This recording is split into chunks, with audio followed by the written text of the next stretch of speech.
We all go a little mad sometimes. Be afraid. Be very afraid. They're here.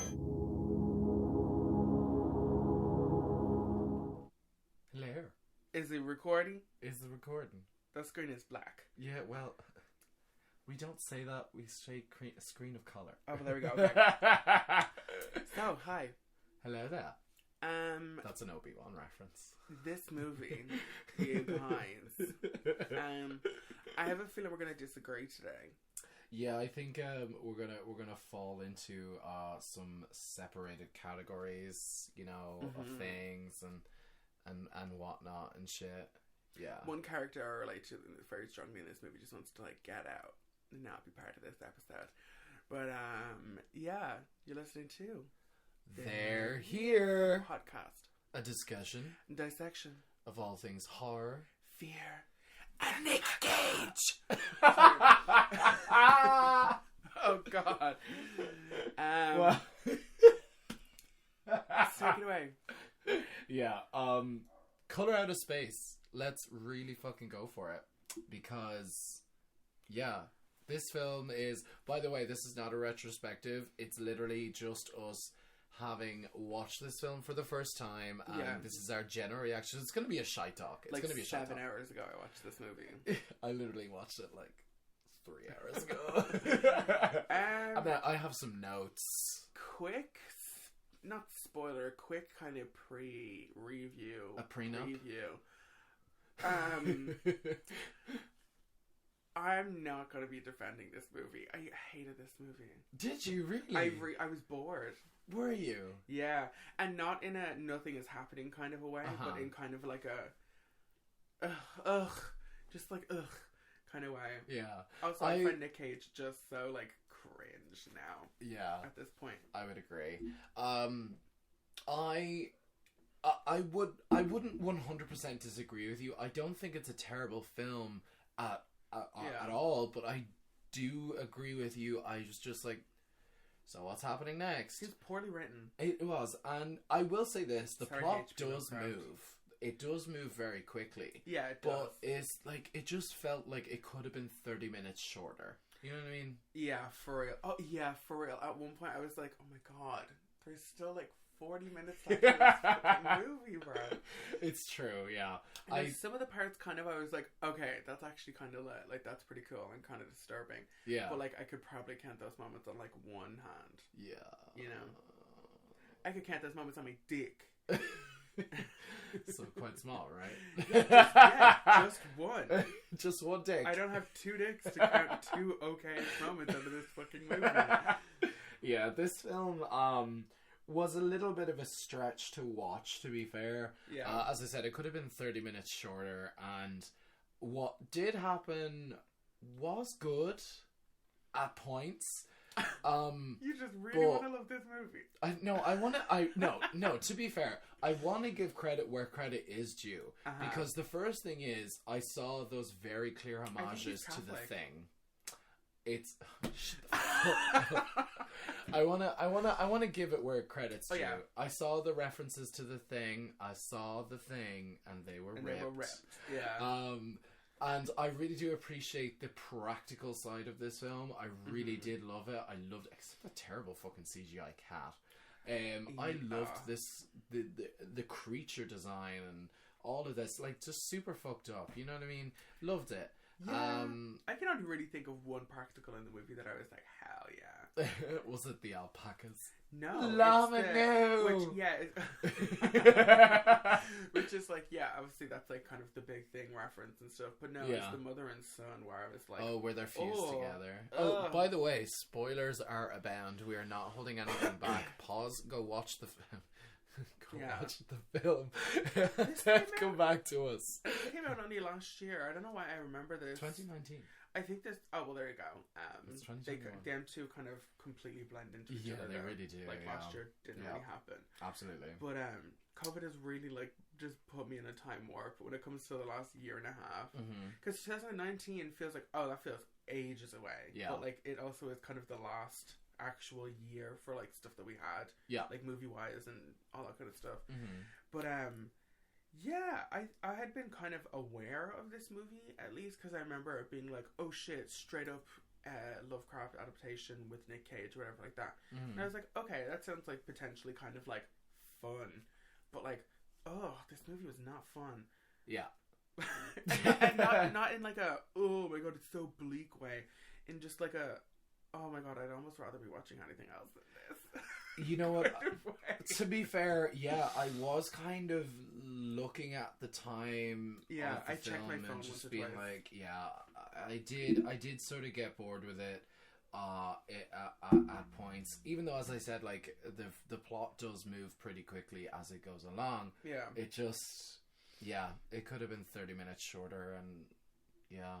I almost would have preferred if it was more subtle. I know that sounds kind of dumb for a with the Lovecraft. color out of space. No, I know, but I'm like, okay. I didn't even know what kind of color it was. No, but you know what I mean? He's like, you also just said what color it is. It's literally pink. Grow up. But, I don't know. If it had been more... I don't know. Like, I kind of, like, fix this movie in my head. Like, listen, is it more is more, or is less, or is less is more? I mean, what is it? No, I mean, yeah. I mean, like, I almost wish they would have, like, completely pushed it even further into, like, whoa, what the fuck am I looking at kind of territory. Yeah. Or pulled it back and had it kind of be... subtle. Yeah, I know that sounds stupid and kind of not exactly where you want to go with, like, a H.P. Lovecraft movie, because it's purely visual, but, like, I don't know, I think my idea of, like, existential dread and, like, shit like that is just kind of like I think of, like, a lingering kind of shot on, like, the forest or something like that. I get a lot of existential dread from, like, The Witch. Like, those kind of shots of just the landscape and just good score. But with this, I was just bored. I was like, oh my god, get me the fuck out of here. And out of here was my own bed, you know. Well, giving it out of 5 stars. 5 obviously being the best, 1 being, and you can't do 0. Oh, that's so not fair. That's so okay, I'll give them like a 2.5. A 2.5. Like, they made a movie. I feel like that's like, it's very hard to score a movie that way. Like, they made a movie and they made some good practicals, and the score, Colin Stetson. I was surprised. Hereditary. The composer of the music from Hereditary. Yeah. Oh no, it was so good. Oh, just the kind of, I don't know, Colin. Colin uses, we know first time, he uses rusted brass instruments to create that kind of sound that he uses. Creepy fairy tale music, kind of. Like, it's the kind of, if he just took out very, like, one instrument or so, it would just be like a Disney score or something. Like, it's very kind of magical and makes you think about, like, it's weird. His, like, music, I feel like, kind of makes a lot of the movies that it's in. Like, Hereditary, I feel like, was hugely what it was because of the all score. The atmosphere and the score and stuff. And that's another movie I also think we could have done. Could have applied to cosmic horror, kind of, because Hereditary. All I can see that the loss of self and stuff, which this kind of plays into. Yeah. I almost would have rather watch Hereditary again. Sorry, I would have. It's okay, shit on it. If I had a nickel. I would have given this film a 3-star rating out of 5, and that's me being generous. Only because 1 star would go to the score. The music in it is fantastic, and I love how. And this was after Colin had done Hereditary, because Hereditary came out in 2018. This came 2019. So Colin definitely used the score that he obviously, like, was inspired to do from Hereditary, but he also used I don't know if you noticed, like, there was this sort of electric guitar to parts of that soundtrack, and it was digital as well, and I really, really enjoyed that. In fact, after listening to it, I listened to, like, some of my favorite parts of that soundtrack, and I really, really enjoyed it. On my Spotify now. It's very good. The other thing was just for the pacing reasons, it didn't feel like it wasn't going anywhere. I knew that the tension was building up, but it just, like I said, it could have been cut 30 minutes shorter and it would have been fine. Yeah, it was just very like blah blah blah blah blah. Yeah. The Colorado Space. Cosmic horror, and Yeah. then that's it. Yeah.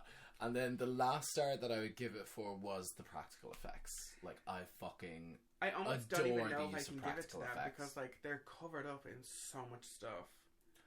True, We but they also use barely it get to see her... the llamas The or the alpacas. The llama, no! No, I really did enjoy it. I liked the practical effects of the fused mother and son. I liked... You mean the front of that actress? Yeah, the front of Because the... that kid is not on set. Once they go up into that attic, we don't see that kid anymore.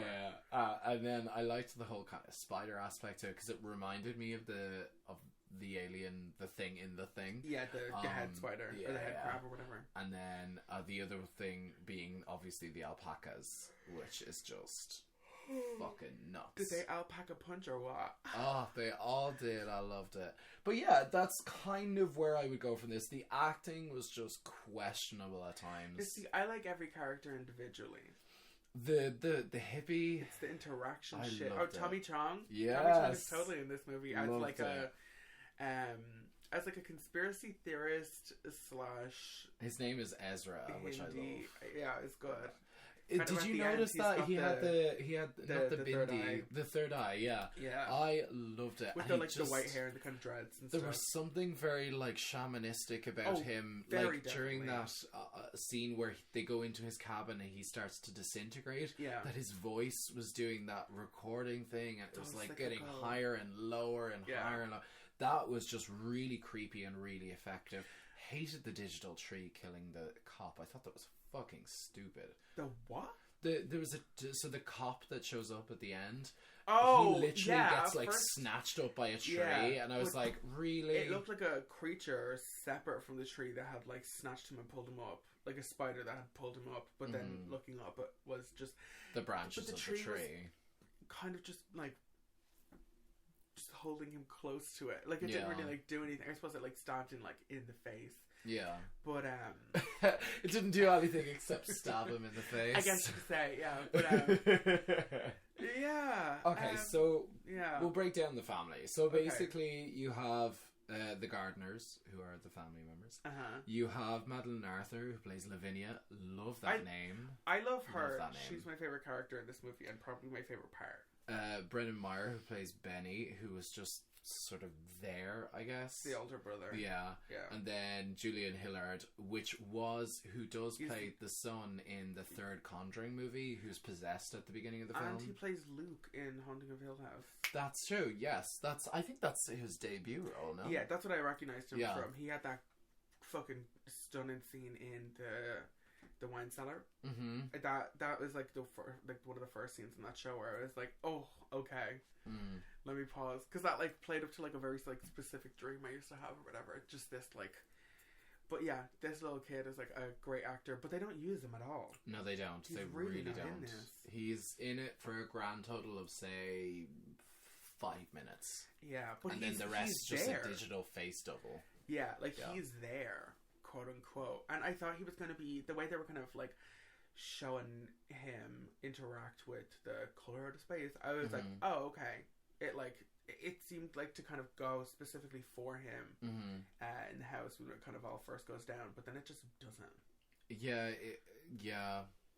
The other thing was Jolie Richardson plays Teresa Gardner, who basically she has recovered from cancer. Yeah. And her career is failing because of it.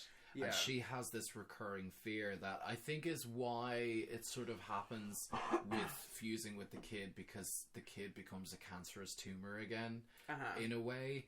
And like she says it very early on in the film, where as are all children, we must have them destroyed. Yes. Glad I never was one. Just stop bringing them around. We'll just refer them off screen.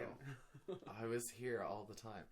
I've never been young. When they said let there be light, Nathan said 5 more minutes. I literally pushed the button back on the Big Bang. The snooze. Yeah, no. put the blankets over your head. I put on the sunglasses. I'm in celestial bed. I'm trying to celestial sleep. But, yeah, she has this very... It is sort of... To me, it was like, that is kind of like a very big kind of tender moment when, obviously, like, he's trying to basically get her into the sheets. But she has this thing where she's like, you don't find me attractive anymore. Now, wait. The way she was talking, I was like, oh, she had a double mastectomy. But then she didn't. Because she still has boobs. Yeah, but we don't know what kind of cancer she has. Well, no, because she goes, after the surgery, you don't want to look at me anymore. You don't want to, like, play with me anymore or anything like that. Like, she, like, basically, you don't find me sexy because she didn't find herself sexy or whatever. Yeah. And, like, I was like, well, they didn't cut her fucking, like, vagina off. But, like, I don't know, because they don't ever say, like, what kind of cancer it was, or, like, is she still, like, in recovery, or is she recovered and just kind of whatever. Yeah. They were all kind of, like, vague about it or whatever, but I think it's a very... That's terrible.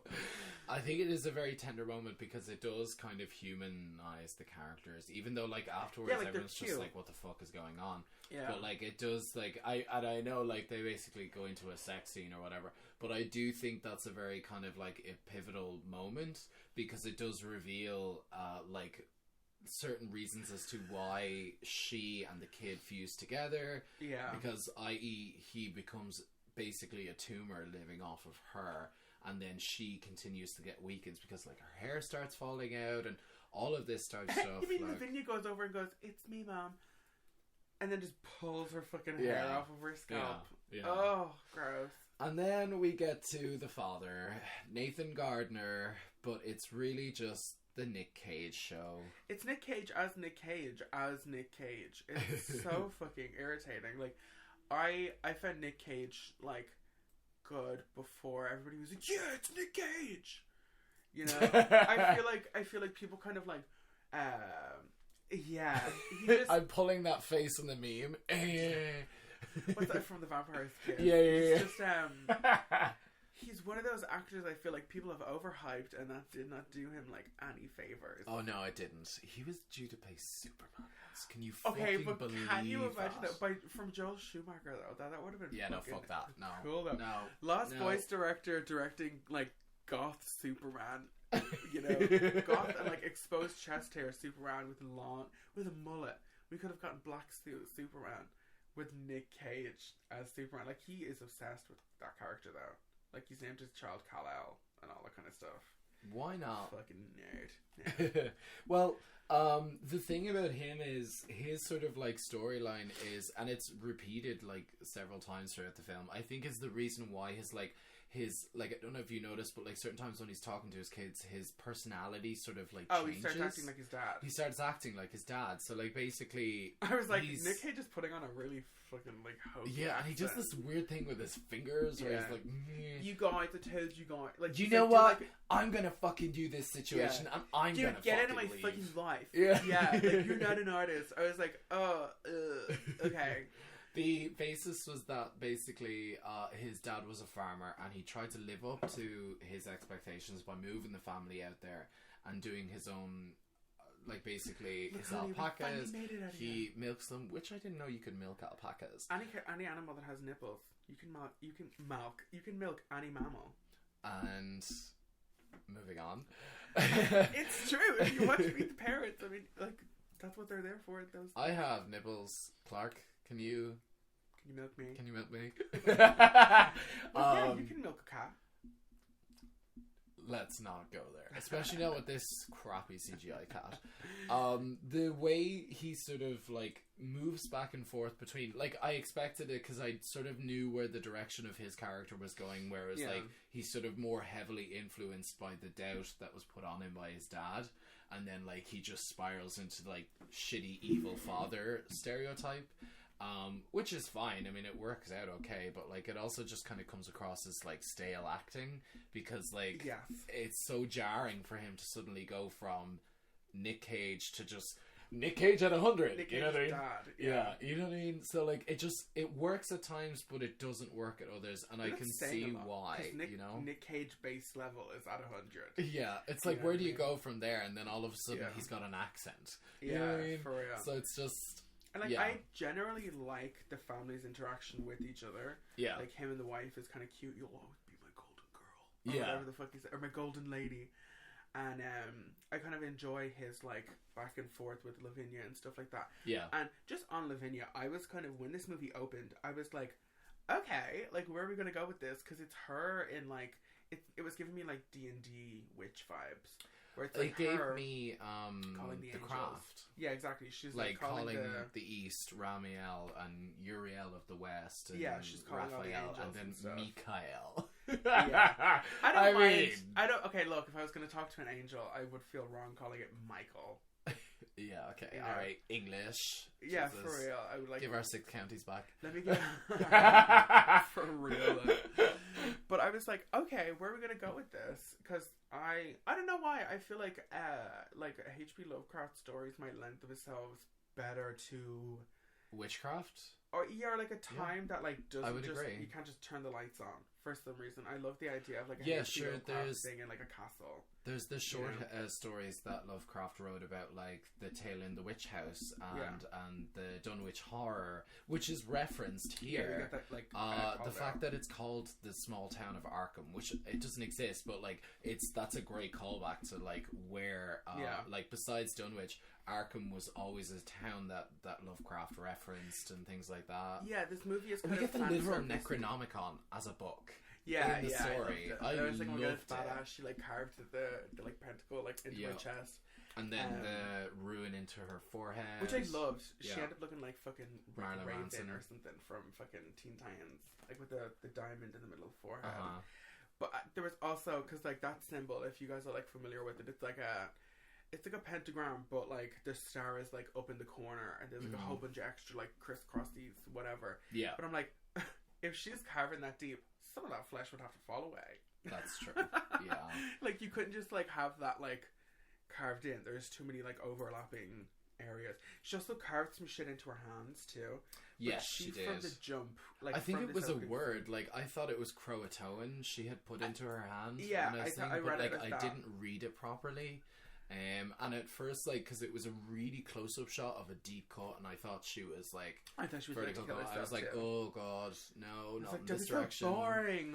Get shit together. I mean, the last time she was on cinema, at least that I know, was The Possession of Hannah Grace. Oh yeah. I didn't end up watching that. And then she was also in Big Eyes, along with I could see that. Oh god, I can't remember. She looks like a younger Seyfried sister or something. That one about Margaret Keane, the painter. Yeah, with Amy Adams and Christoph Waltz. And like Lana she Del was, Rey on the soundtrack. and Lana Del Rey on the soundtrack. How could you go wrong? Oh my god, you've got. She may be an anti-masker, but like, I love music.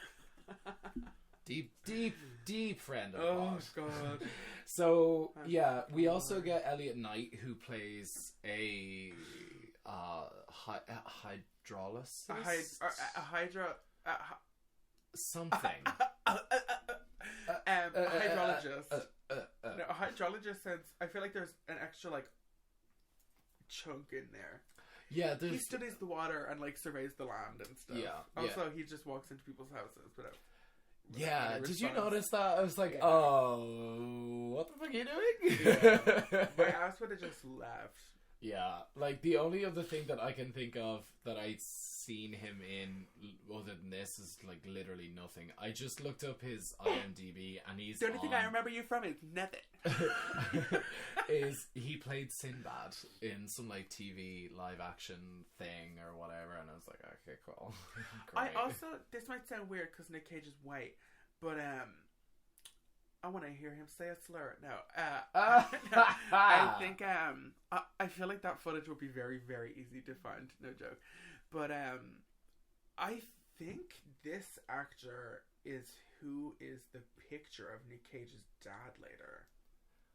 Is the picture because really? Nic Cage looks at a picture of who I think is supposed to be his dad later. It's like an older family photo of just a man, and I'm pretty sure it's this guy. Because a lot of this movie like is completely about like time being like kind of cyclical, and because they bring it out like later where it's like it's not just what the fuck did they say? They kind of like rightly say that like time and space is also being stretched and manipulated. It's not just it's not just flesh, it's also time and space. Yeah. Because my reading on it is that the mother is like just reabsorbing him back in because he's the youngest. So like she's kind of like, it's like reverse birth. Does that make sense? I think at one point Lavinia says like she's like reacclimating him to her body for energy or whatever like that. But like, you don't gotta eat people with your back. I love the fact that she turned into a big cancerous tumor spider. Yeah, I loved it. And I remember being like, now feed your mother. Yeah. That actually kind of was like a little bit disturbing. Also gave me huge Pet Cemetery vibes. Yeah. Zelda and the attic or whatever. But like I remember kind of being like, logistically, what's the like body shape on this? Because they crawl up the wall and they crawl around like an actual spider. But I'm like, but he's somehow on her back. But when they get shocked by like the color of space, she's holding him on her front or whatever like that. So he like, I don't know, went through her and also can like climb up shit. I don't know. And then her fucking mouth looked like a jack-o'-lantern. Where like it wasn't teeth, it was like her lips were pointy or something. It was fucking weird. I hate this fucking movie. Well, I would say that this film has a lot of references in it. Oh yes, it's very much so H.P. Lovecraft kind it's of like service. Easter egg galore. It really is. Like there's several times, like several places are mentioned, like on the weather report when Lavinia is washing like all the dishes and the blood starts coming out of the tap or whatever. Yeah. And like in addition to like hearing all about these like Kingsport, Dunwich, Innsmouth is even mentioned. Yeah. Like Benny, who is Lavinia's love interest, the hydrologist or something or whatever. The water guy. He says that his previous girlfriend is from Aylesbury, which is also a location that belongs to Lovecraft's universe. We get Miskatonic completely called out. I love it. Yeah. As a slight little tie back to Reanimator last week, and just Lovecraft in general. I do love that kind of stuff, though. I think like once you like know to look out for these things, they kind of pop up a lot. Yeah, they do. Like they a lot really, in really horror do. movie. Yeah. In horror movie, just the one. Just the one. I love the fact that Richard Stanley did try to make a trilogy out of these films. He did do The Color in Space, and then his next one was going to be the Dunwich Horror, which I'm here for. Anyone who tries to make that's all you can do. their own artistic interpretation of anything to do with like the Lovecraft mythos and all that, I'm down for it. Give me it. I want more tentacles and eyes and like glowing orbs and shit. Give me that. But I'm that's happy exactly to what take I want. it. I feel like people are always too afraid to just take. I suppose because a lot of what people kind of reference for Lovecraft, like there are a lot of just short stories that kind of don't necessarily like relate to each other like all the time or whatever.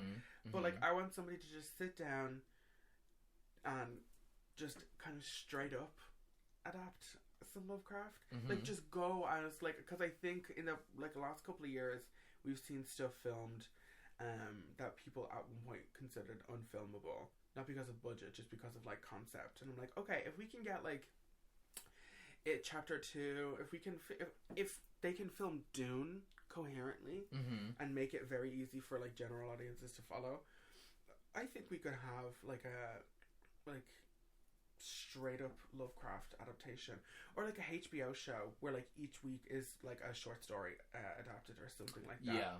know? But I mean, they did fantastic with Lovecraft Country. So like, I mean, like, and it doesn't always have to be like that existential huge monster with tentacles, Cthulhu style. No, it can be very subtle, and like you can talk literally just about the fact that something terrible is happening, you don't know how to deal with it, if you try to understand it, you'll go crazy, and then everyone ends up dying in the end. I think that's a fantastic way to do like cosmic horror and things like that, because it's fantastic. And I think that's why this film does have a certain strength to it, because it's never like, I always thought like the reason why The Color Out of Space is hidden in the well is because it's like like I thought of it as like it's an animal. It's like it's afraid to come out because it doesn't know where it is. Yeah. And once it starts to gain power over its surroundings, it gets stronger and stronger and stronger. And then it's like, well, fuck it, I'll just take over everything. Because we get that shot of, it's like a vision through Lavinia that, which by the way is a reference to the Dunwich Horror, because she's the witch that has sex with, I think it's like Yog-Sothoth or something like that, one of the outer gods. And outer gods, and tentacles, hentai, and like it gives that vision of like the previous homeworld that it was in. It was very that Slither. Do you remember Slither? Yeah, it was like very that. Yeah, just a lot of like writhing and tentacles and like craggy rocks, and we get that symbol of whatever that thing was at the top. Yeah, that kind and of like that's goes into her forehead. Yeah, and it just works. It works when it's not explained. You know what I mean? Just kind of like on that and kind of witchcraft and stuff like that. I don't know why. I just got this like weird kind of idea for like Blair Witch kind of fitting into like a cosmic horror kind of realm. I would too, yeah, because it messes with time. Anything that messes with time and space. Exactly. I kind of like, I don't know, that could be also like another cool like fan theory or something like that. But I would love to see kind of like something done like that, because I feel like Blair Witch very, very like very easily kind of portrays the like this is so much bigger than us. This is like we're fucked. Yeah, kind of situation that I kind of get from Lovecraft or whatever. But yeah, I would love to see like more of a straight up adaptation, you know, and like within time period as well. I don't know why I kind of feel like Lovecraft doesn't like. It does better when it's not in the modern era. Exactly. I don't know why. Yeah. Because like usually I'm like, yeah, I'm all up for like updating stuff, but for this I'm like, no, I like want it to be like like oil lamps and shit like that. I'm like aging Lovecraft so much more than he actually is, whatever. Like it's like a stone drawings and shit, you know. But you know, I'm up for seeing more straight up. Just put Cthulhu on screen. I don't think people are gonna be pissed. I don't think so either, but I just think when someone puts Cthulhu on screen, it has to be done right. We know what he's supposed to look like. Yeah. You know, it's the old porn thing, what we were saying the other day. It's like, I can't draw it for you, but I know it when I see it. Yeah, exactly. Yeah. But, like, for Underwater, when that movie came out, that was a secret Cthulhu movie. And I was like, true, oh, shit! Yeah. And they actually showed Cthulhu. They showed, like, how fucking big he was. Mm-hmm. Like, that's all I want is just, like, this, like... gigantic... Yeah, like, underwater, like, fucking... What, in the Davy Jones locker?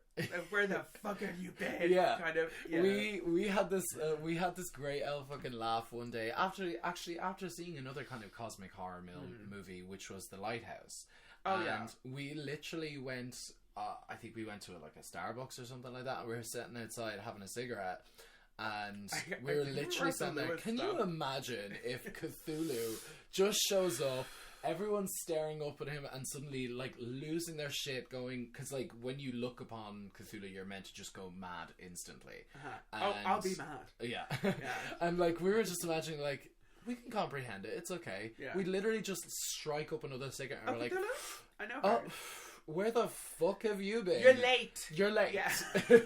You're about 10,000 years fucking late. Where were you? I love that though. They even did them on South Park. Hartman and when like the Coon and friends all go down. He has like a relationship with Cthulhu. Anyway. Makes him wear the t-shirt of the Coon. Cthulhu, meow. And he's just like like snuggling up on Totoro. Yeah, exactly. He's just like snuggling up on fucking Cthulhu's shoulder. Does Cthulhu have a dick? No. He has tentacles though, he might as well have a dick. Whatever. Well, they're not the same, Mom. Okay?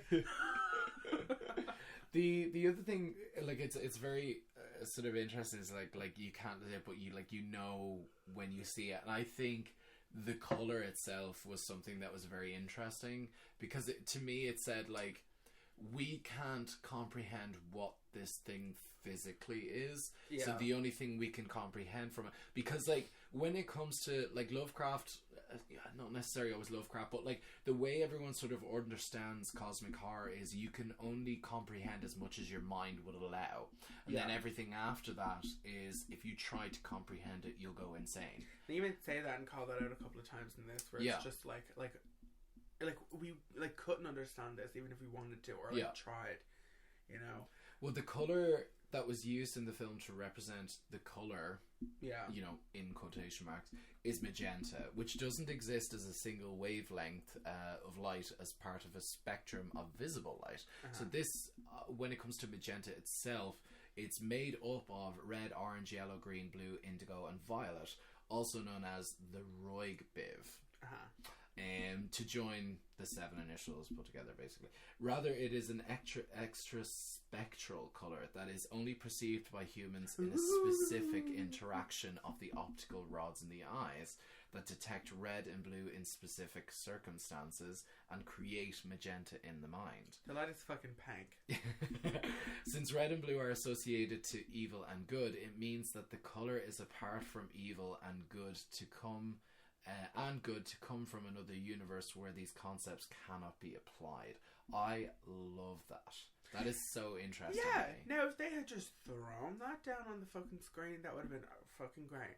What I got was Nic Cage and his wife being like, with somebody got a big pink light outside.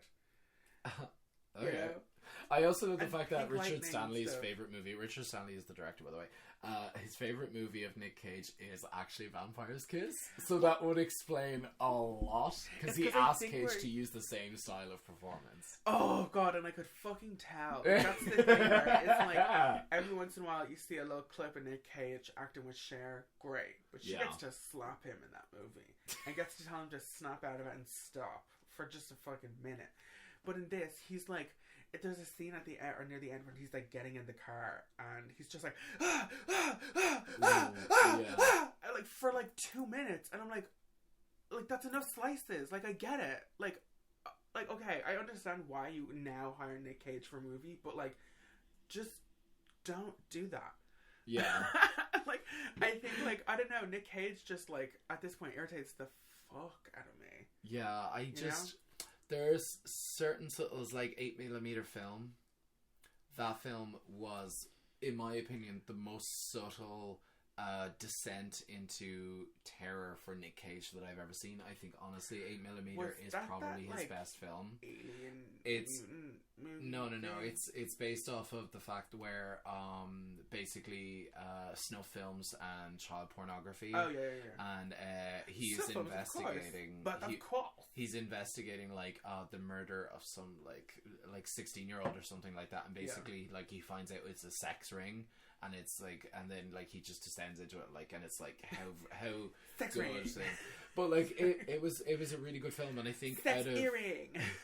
Out of everything I've seen Nic Cage in, I think that's probably one of his best performances. Yeah, where like I do sort of start to fail to see Nic Cage anymore. But yeah, that's the thing. It's like he's not a bad actor, but I feel like you need to get the right director to be able to like wrangle him in. Oh, I totally agree. Yeah, it's like I really liked him in like Kick-Ass.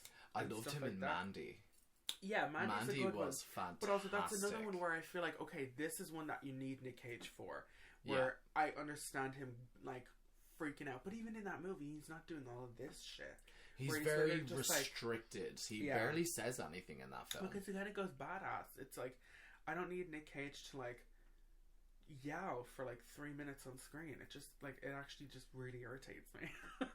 Like at one point, that was at the point where I was like, I might go for a cigarette. I didn't because I actually do very kind of strongly believe in like watching the movie as it was intended, or as close as you can get it, which is like no interruptions, being on your phone and shit like that. Like I always try not to check my phone during movies unless it's something I've seen like a million times. Yeah. But with this, there's a couple of times where I'm not gonna lie, I like checked the time. Yeah. A couple of times where I was like, okay, there can't be that much left. I will say the cinematography was pretty amazing in this film. I loved the wide shots of the house where like the lights of the house were making a symbol. I don't know if you noticed that there was all these wide shots that was always like it's driving up to it, or people are walking up or walking away from it, and like the fact that like most of everything, bar obviously the crappy CGI cat and the lights, that everything was really practical in that film, and it was done really well. Felt like a set though. Wow. This movie felt well, like it is like set. Technically they do fall into another dimension, so you know, because they don't exist in space and time. No, I felt like at any moment I could have like at the banisters. I feel like I could have just pulled that one of the things out. I feel like I could have punched through any of those walls. Yeah, but you can also do that right now with that wall. But it'll be harder than if I did it just with some fucking plywood. Like this house wasn't a real house. I don't feel. Yeah, exactly. Okay, don't lie. Have you ever practiced that? Of course I have. In case. Yeah. They're like. Yeah. Okay. But here I come, Pai Mei. Oh God. Yeah, what did you say to Pai Mei to make him snatch out your eye? But the very soon future will become my sword. Bitch. You don't have a future. The director, right? So this is what's gonna fucking kill me, right? His last feature film, you're gonna fucking love this. 1996. Oh my God, I love this. The Island of Dr. Moreau. Oh, are you serious? Yeah. Okay. That movie, like, kind of, like, I don't want to say, like, grossed me out, but, like, left me feeling like, ugh. Like, and I watched it a bunch. I remember, like, having it on video and stuff, but, like, I think, like, Farouja Bulk and, like, Val Kilmer and Marlon Brando.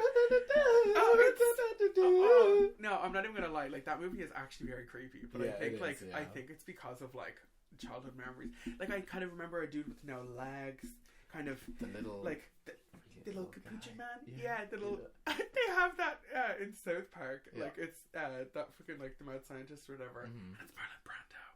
It's Marlon Brando. Like a day before he died or something like that. It's Marlon Brando who looks like a balloon made out of like mayonnaise or something. Yeah. And I love Marlon Brando literally up until like day of, but like, oh my God, that movie, like, I think that was one of the first times as a kid I remember being like, is this what being disturbed is? Like, you know, do I like this? Although I did like David Thewlis in it. He did pretty well with what he could do. I mean, it's also a cursed movie in my opinion. It really is. It's one of those that people kind of, you mention it and you get that same kind of reaction every time, like, oh. So here's the real kicker. So basically Richard Stanley had not directed anything bar what was it called, Devil's Dust, which was only done for like thing, what was completely forgotten about. This is where it gets crazy. So because see that spike there? Basically, in order to get Lovecraft going, right? This version of the film, the Richard Stanley and the Swedish filmmaker Henrik Möller apparently performed a ritual to the Lovecraftian god Yog-Sothoth while in the Pyrenees to get the film made. What, did they just say slurs to a cat or something? What, did they just treat black people badly or something? I don't know. Not that should be laughed at. I know I'm laughing.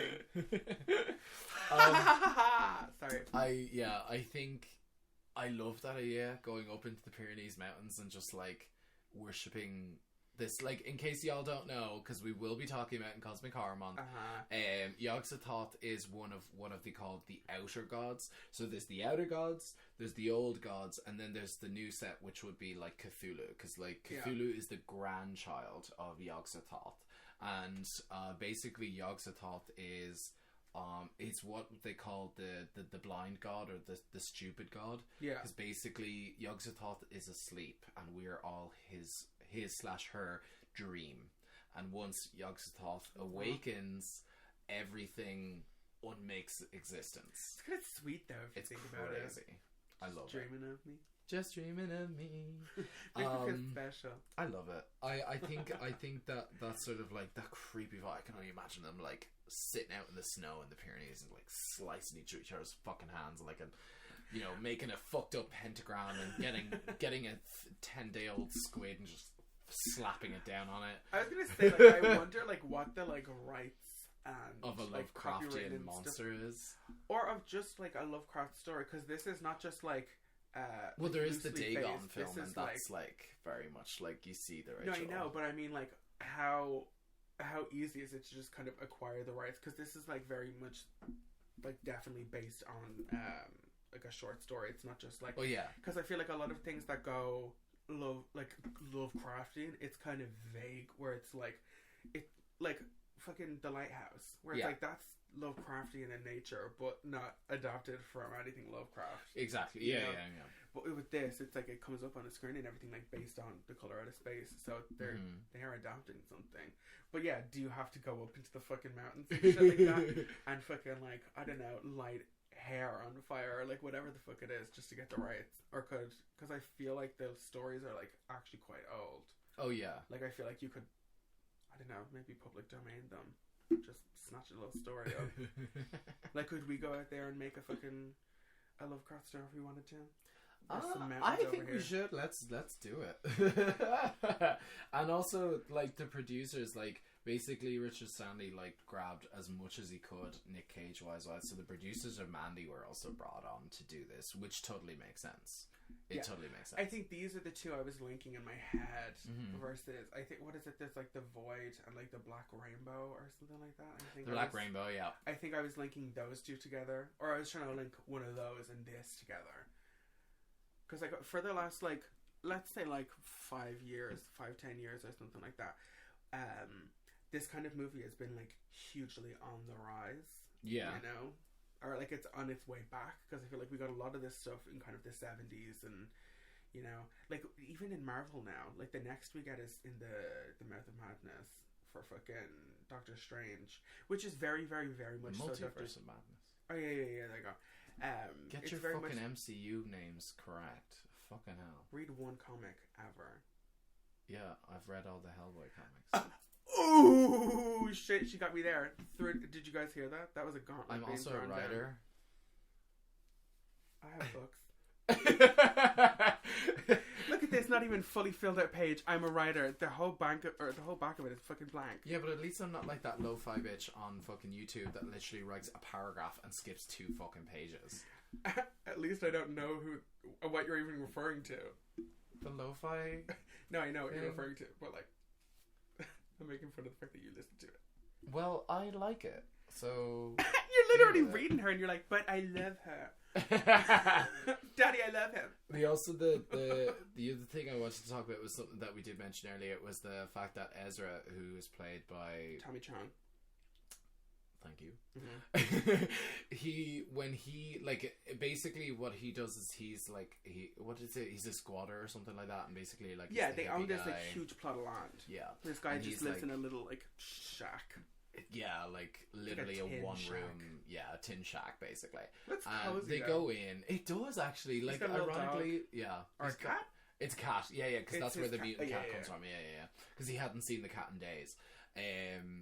So yeah, like when he, or at least as is taken by the color or whatever, he turns into this, like, he's sitting in his chair and he literally looks like a shamanistic like medium for. Well, they give him this color. kind of like Hindi look, kind of. Yeah. And I think it's like his second scene.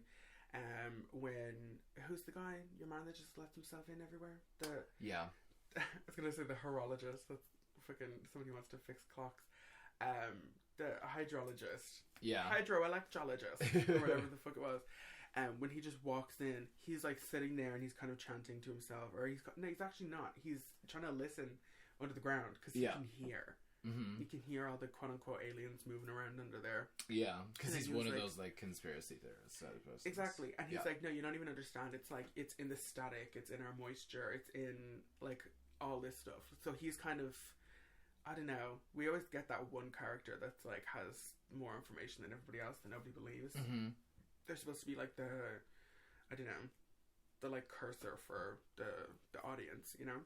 Yeah, but he's got the like the third eye painted on. You know, it's like the this is gonna be so rudimentary, like the white U with like the red eye, kind of painted on, and he's got all these like white dreads and stuff like that. So he looks kind of shamanistic.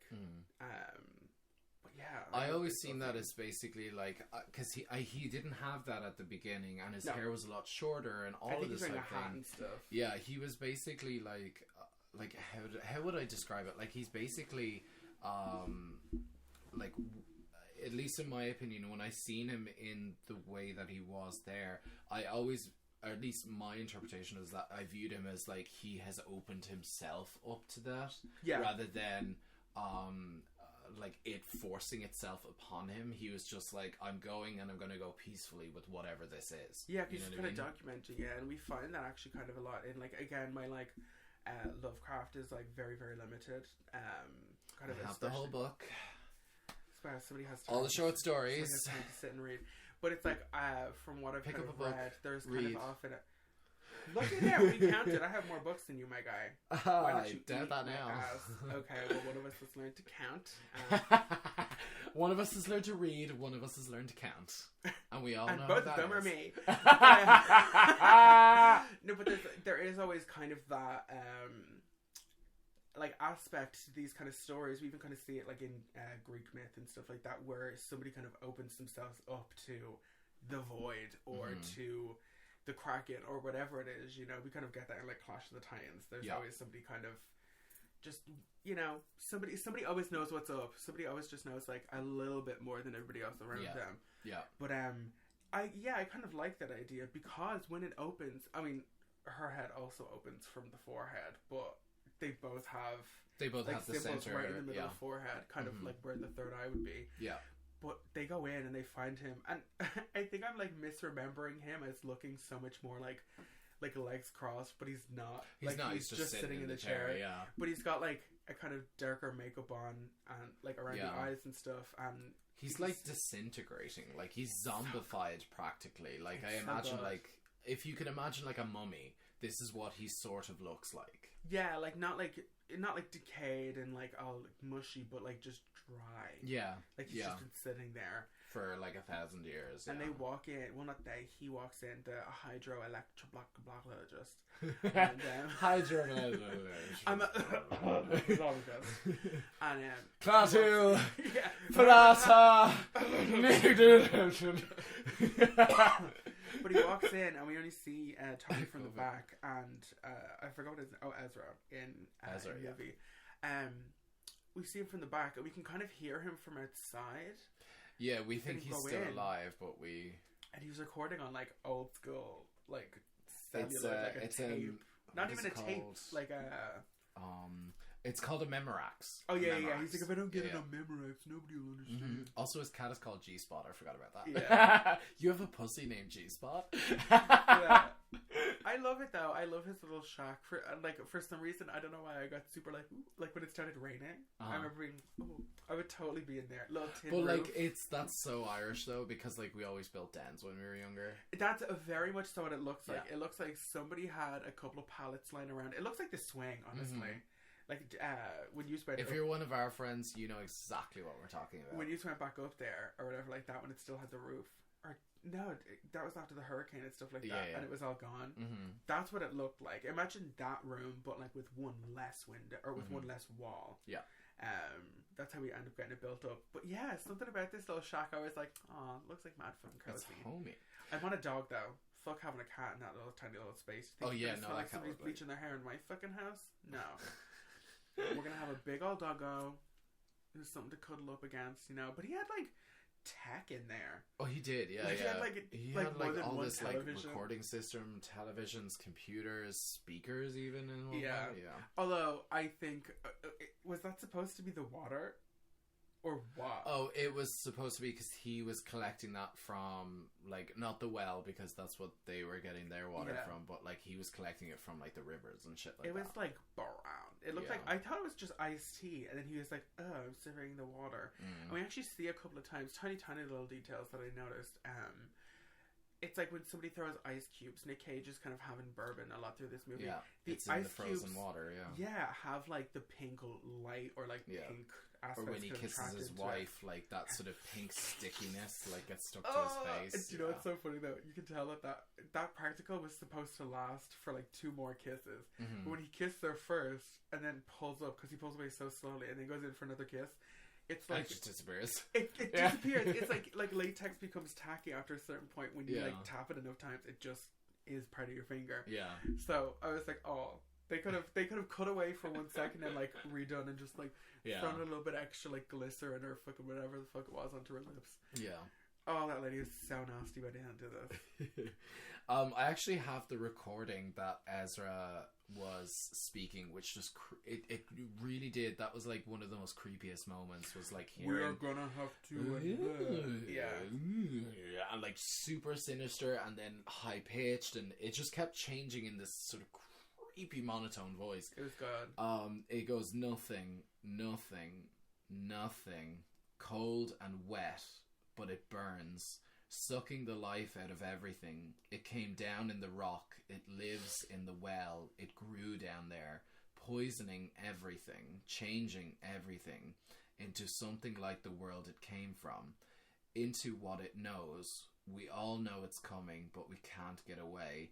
It's got everything that lives. They all drunk the water. It got strong, fed itself on them. It came from the stars, where things ain't like they are here. It's just a colour, but it burns. It sucks and it burns. It burns. Second sex.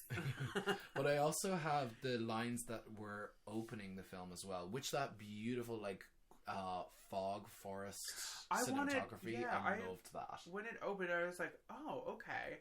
Because like it's weird. Like you can say Nic Cage movie, and that's like almost a genre unto itself. Yeah. Where I'm like, I don't think I'm gonna enjoy this, and like I don't know, when these shots open and then we get Lavinia and stuff like that, I was like, oh my god, are we gonna go like in the past as well? Because she looks like a Frank Frazetta drawing. Like she's got like the big cape, she's barefoot, she's got big kind of I don't want to say like bushy hair, but like her hair is like big and kind of curly and stuff.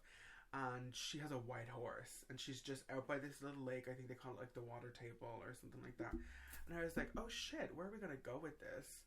And then a dude in like a modern shirt and pants walks up, and I was like, that's where we're going. I guess. Yeah. I guess. Actually, just before the other day, I was coming out of my parents' gaff, and there was this fundy Christian coming up, and he was rocking up, and he was like, is this your house? He goes, yeah. I was like, do you want to take this? He had a Christian like pamphlet or whatever, and I was like, no, we're good. We're, do you want to take this? It's like a picture of a pentagram. Yeah. Like, that's like no, I literally told him, it's like, nope, we're all pagans in there, so we're good. And he goes, oh, sorry, I just thought you might like to hear the good word. And I was like, no, we've already got that, we're good. There's more than one good word. You know what he did? Fundamental bitch. He turned around and he goes, Christ be with you. And I go, and may the green man of old Albion be with you too. Look, it's not that I don't believe God is real, I hate him though. He's just a bit of a dick. Just have some long-standing beef. Yeah. And he came out, because I had my headphones in, so I didn't hear him speaking to me, but he was calling back to me, and I was like, oh, okay. So I pulled my earphones out, and he goes, have you ever heard of Fatima? And I was like, the Lewis stuff? And he goes, I go, yeah, no, I haven't heard of that. He goes, it's a very beautiful miracle that tells you like Christ exists. And I was like, there's a lot of great miracles that tell you the pagan gods exist. I think it's the stuff between Sherrod and Rialto. And I was also noticed, like, also, we came before you did. Okay? Thank you. And I literally put my earphones back in. Thank you. Thank you. Where are the jokes? A funny pagan. A funny pagan, yeah. No, a funny pagan. A funny pagan, yeah. But this is what, like, it's just because it's what reminded me. I was like, this is what Ward. So Ward is the idea of you fully just like, we're pagan, thanks. What I did, I was like, no, we're all pagans. All pagans in this house. Ain't no Christian up around here. Ain't no uppity Christians coming up in here. Remember when we used to keep parties lit with you guys? Yeah, they were great. Our lines were kept full. So Ward, who is the hydra guy, yeah, the water guy, the water guy, who opens and closes, which also makes me think this film is also about environmental reasons in a weird way. But Yeah. I know. You could only get it specifically with certain notes. Yeah, I was gonna say, like, it's there. It's there, but it's there. not the main message of the movie. No. So Ward kind of opens with saying, like, west of Arkham, the hills rise wild, and there are valleys with deep woods that no axe has ever cut, which I love. Yeah. There are dark, narrow glens where the trees slope fantastically, where thin brooklets trickle without ever having caught the glimpse of sunlight. Brooklets. Love. When I went into the hills and vales to survey for the new reservoir, they told me that the place was evil. They told me this is Arkham, and because that it is a town that is very old, full of witch legends, I thought the evil must be something which grand dames had whispered to children through centuries. Then I saw the dark westward tangle of glens and slopes for myself, and ceased to wonder at anything besides its own elder mystery, which I live for. And then they showed us this movie after they said all that. For real, it's like I came into this only knowing that it was Nic Cage, Lovecraft. That was kind of it. Yeah. And then we get this kind of opening, I don't want to say like the opening scroll, but we get this kind of opening monologue or whatever, and I was like, ooh, okay. Yeah. And then again, like seeing Lavinia and stuff like that, I was like, I wonder how like much Nic Cage is actually going to be in this thing. And then he's just in every scene until like literally like the very end of the movie. Yeah. But you know what I also think? I also think this just like kind of isn't my kind of movie. Okay, I get it. It's shit. No, that's the thing. It's not. Hey, even listen! Don't blame me. The fucking audience chose it. You guys chose it. It's not even that it like. It's not like badly made or anything. Yeah. I just don't like it.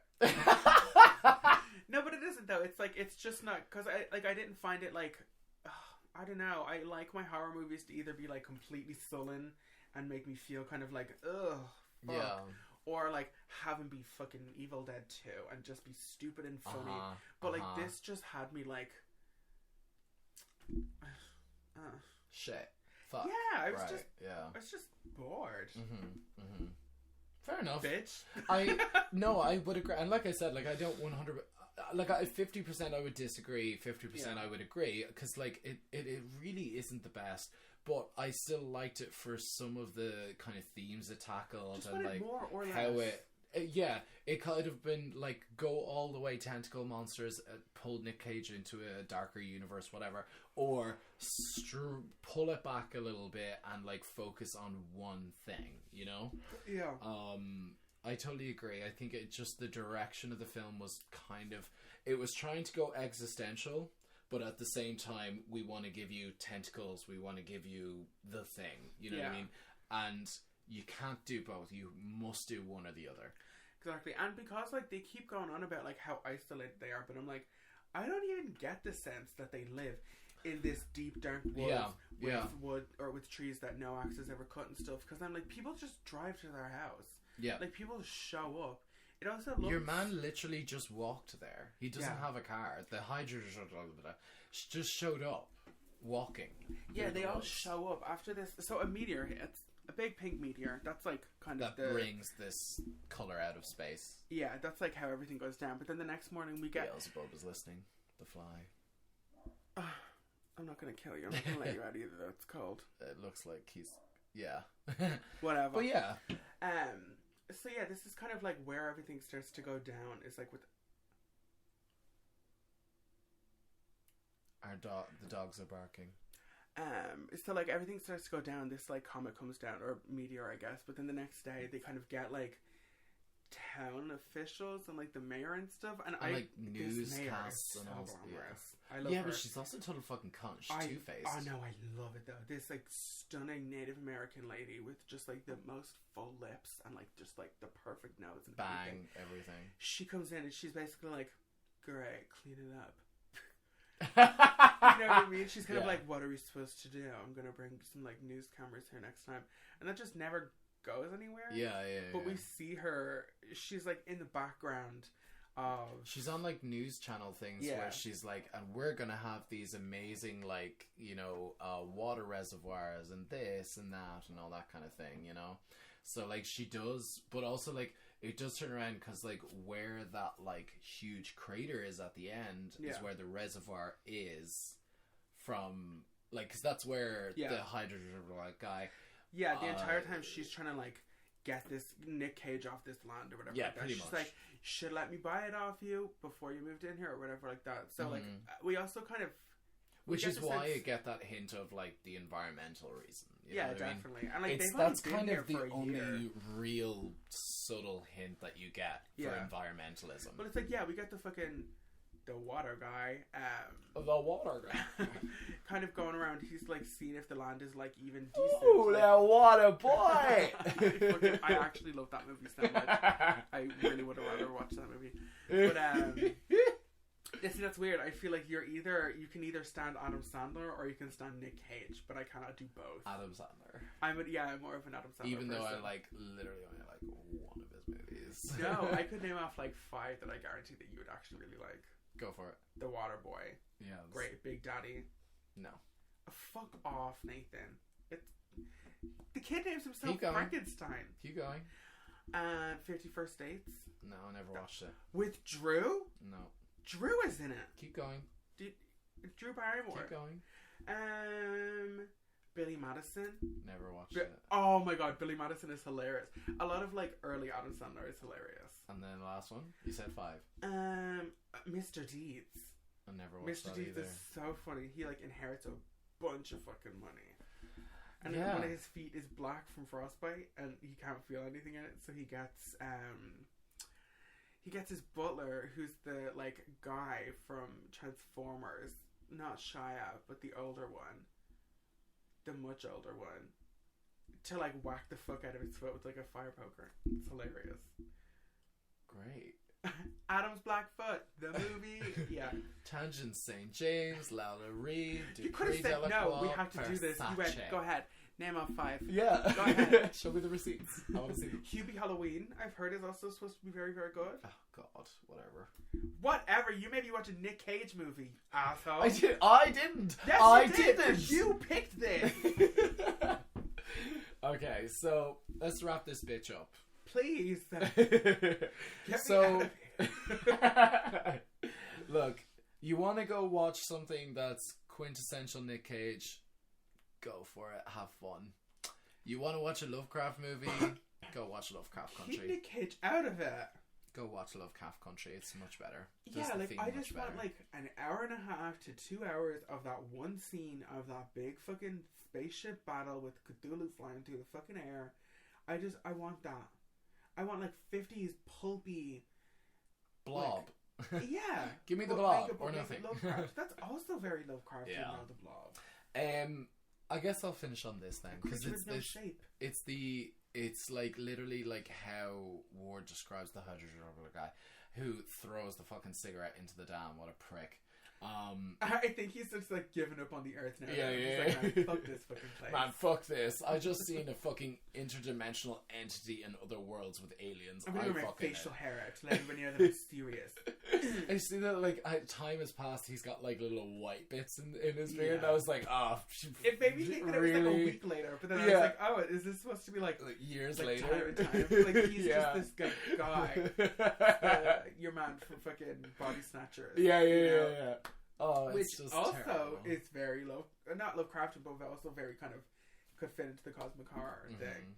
That's why I see a cosmic horror is very, very, very hard to define. Yeah, it's a very broad topic. I think it's more of a theme than a genre, almost. You know, because we just named like a couple of movies throughout this that kind of all have nothing to do with each other, but they could fall under the theme of cosmic horror for sure. So.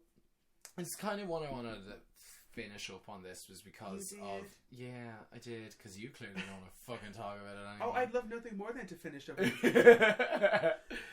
Basically, this quote kind of just summarized, like, the understanding and yet not understanding of the film. Fuck this movie, quote Marlon Brando. It was just a color out of space. Roll credits. Oh, he said the thing! A frightful messenger from unformed realms of infinity beyond all nature as we know it. From Wells. From realms whose mere existence stuns the brain and numbs us with the black extra cosmic gulfs it throws open before our frenzied eyes. Love that. Gorge. One great quote does not a good movie make. No, I didn't, but I did think it was like, it's a great kind of like closer. But make that the movie. Frenzied eyes, gulf of space and darkness, the movie. Just, you know what, it's like the idea of like we get it, you think it's shit. No, it's like the idea, and again, it's like I also think they're just dealing with like very, very difficult to adapt like material. Yeah. It's like the idea of like incomprehensible, like if we saw it, like our minds would just like break. Just break, yeah. But give it your best shot. Yeah. Show me what you have. Mm-hmm. I want to see like you like I want to see what somebody's interpretation of unimaginable like horror fear is. and terror, yeah, exactly, you know. Yeah. But yeah, just give it your attempt. Don't just have it be. And don't put Nic Cage into it. No, because that's the thing is, if you put Nic Cage in the movie, I'm always just gonna laugh on him. But I can't, like, I actually can't like have him in a movie and have it be like, have me like take it seriously, you know? Because I think that's just like kind of who he is, and I think that's where he works though, is when you want a movie to be kind of wacky. Yeah. And it's kind of the Jim Carrey effect. Like, I wouldn't put Jim Carrey in a movie where I'm like, I want like genuine horror or something, you know, you want it to be wacky, kind of like The Mask or something like that. But I think we should just retire Nic Cage. Yeah. He's already made all of his best movies. Alright, well, I suppose yeah. You've been listening to They're Here. Way to fuck that up, thank you. I also said They're Here. But not in sync, Jesus. I literally did. Trademark, Jesus. Roll back the tapes. Kind of can't do that. Did you see somebody put that thing on the new Spider-Man No Way Home or whatever the fuck it is poster with the TM, like the yeah, like, it's Tobey Maguire. Yeah. I'm excited for that movie. Yeah, well, there's cosmic horror for you.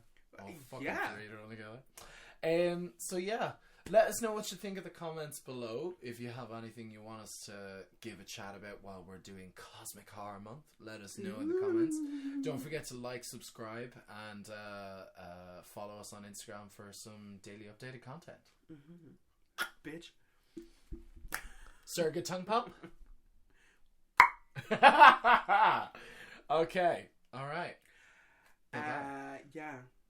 Unpleasant dreams. God, you just finished that with honestly the worst timing. It's the end.